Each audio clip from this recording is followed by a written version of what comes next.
Look at Paul. Isn't he great? While Paul gets ready here, I just want to talk to you guys a little bit. This is where we left off in part two at the top of Cinnamon Pass, which is about 12,000 feet. It was an incredible way to get started. If you haven't seen the series up to now, please subscribe, leave me a comment below, and let me know what you thought about it. Give me a thumbs up if you enjoyed it. Now, keep in mind, none of us have ever ridden off-road before, aside from probably 12 to 15 miles or so of trails in western North Carolina, to practice for this trip.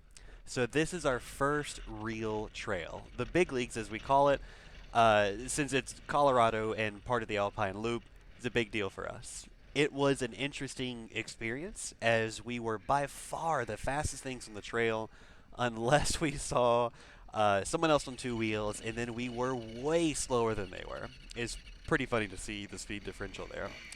For this video, I want to try to add some narration to give some context to what's happening on screen in front of you, so expect to hear from me again. For now, just enjoy this incredible scenery and listen to poor Paul working hard to get down the mountain.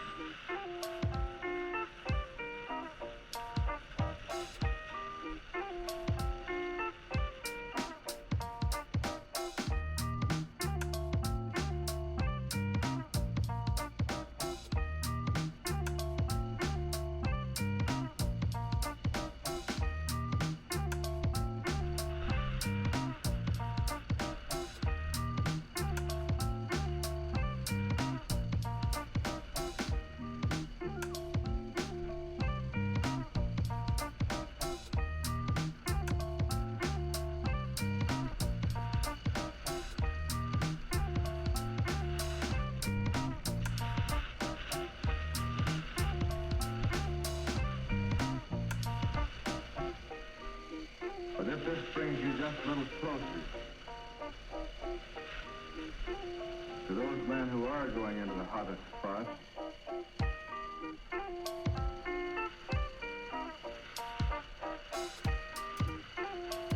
I hope that it will help you to do a better job.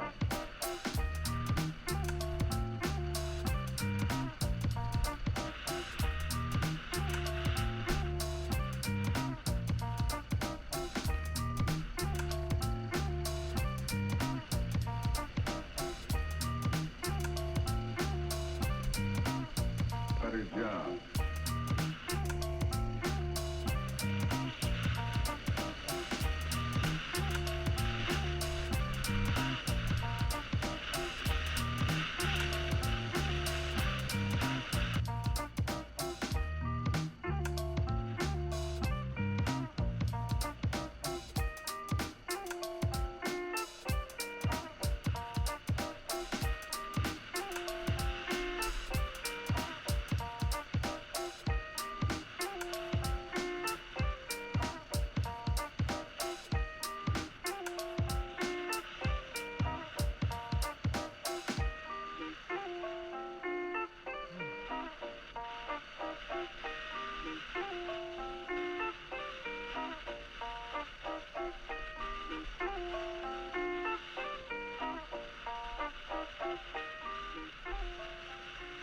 I hope that it will help you to do a better job.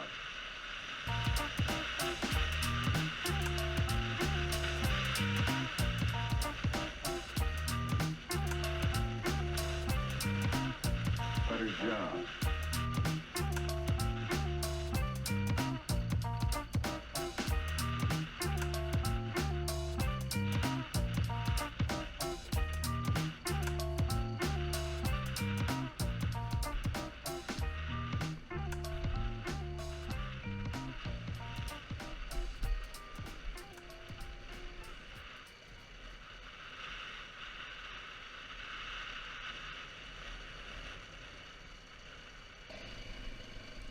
So here's what I'm talking about when I say that we were so much faster than everybody else around us. You can see up front here we've caught up to a group of Jeeps and a group of side-by-sides, and you can see them up front there, but you'll see them if you watch on the left side of the screen there where the trail kind of curves around. That trail system down there is where we're trying to go right now, and you'll see them appear there in just a second.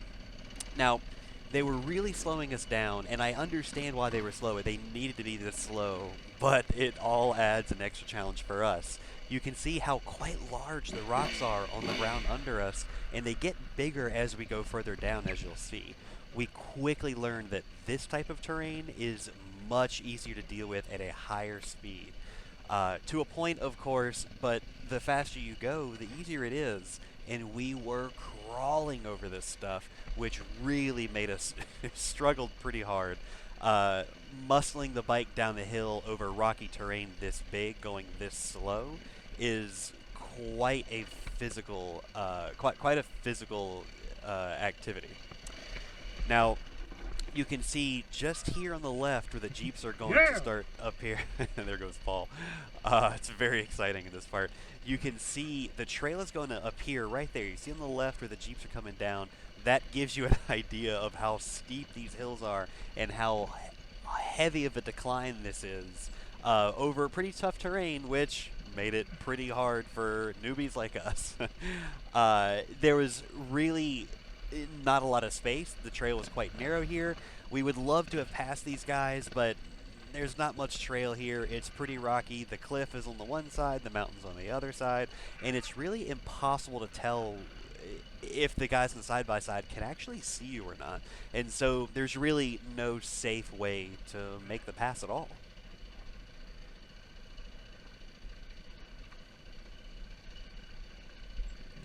And you can see how, as we come up to this switchback here, how much bigger the rocks have gotten, and it's kind of starting to smooth out a little bit now. But there were some parts there that were pretty rough, and so you can see how it kind of got tougher for us as we got down to the bottom of the hill.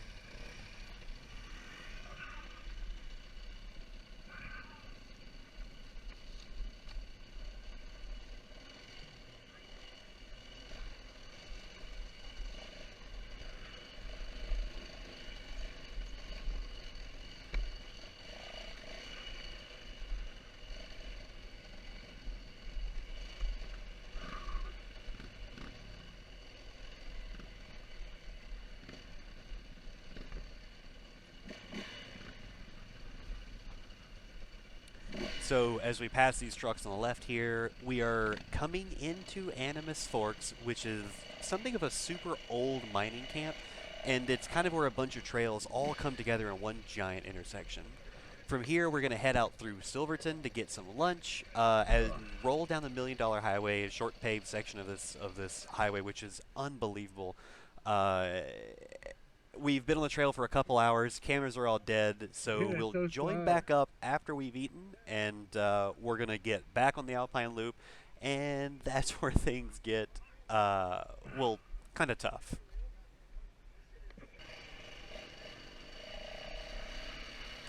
And I kind of forgot, this is the trail to Silverton. Um, Parts of it were a bit sketch. You can see a full-size truck there with a camper on the back. That was super sketchy. There's trucks and stuff coming at us, and the trail was decently wide, but man, you'll see in just a second, that drop off to the left, I mean, it's over 1,000 feet to get down into that ravine, which would not be great to fall down into.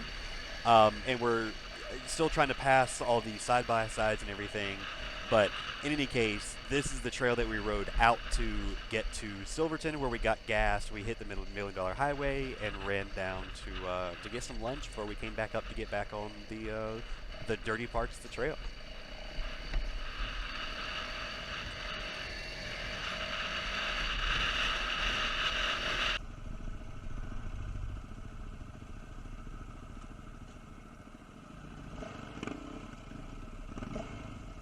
Yeah, buddy.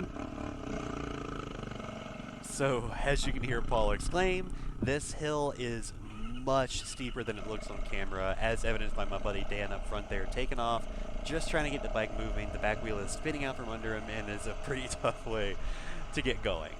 So it's after lunch now. We're back on the dirt, obviously. This is kind of where things take a little bit of a turn. This was a bit of a longer route to dodge some super tough trails that Dan scoped out earlier to get us back to Engineer Pass. The loop ended up being much longer than expected, and took us a lot longer than expected. And to be frank, it was a much harder trail than I think any of us expected. It was very steep. Parts of it were extremely rocky, and it was pretty nerve-wracking trying to get past trucks like this Jeep. This trail is considerably more narrow than the trails that we've seen before. So from here, I'm going to go quiet, and I'm going to let these guys take you up the hill. But I do want you to pay attention to the throttle inputs. Listen to the motor.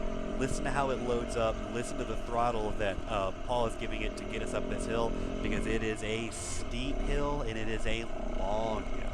So pay attention to throttle inputs.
Oh, Paulie boy. Just trying to keep that front wheel on the ground.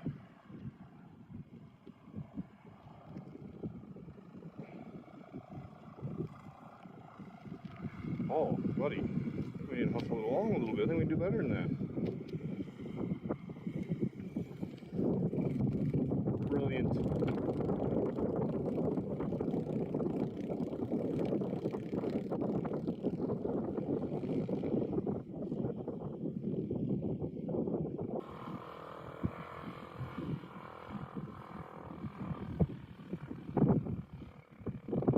Oh, they're going to get over there and cuddle.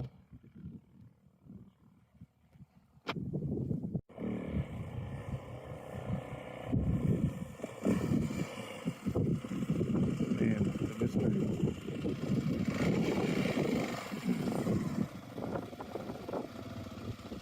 Now, from this point on, things really only got tougher for us. Cameras died.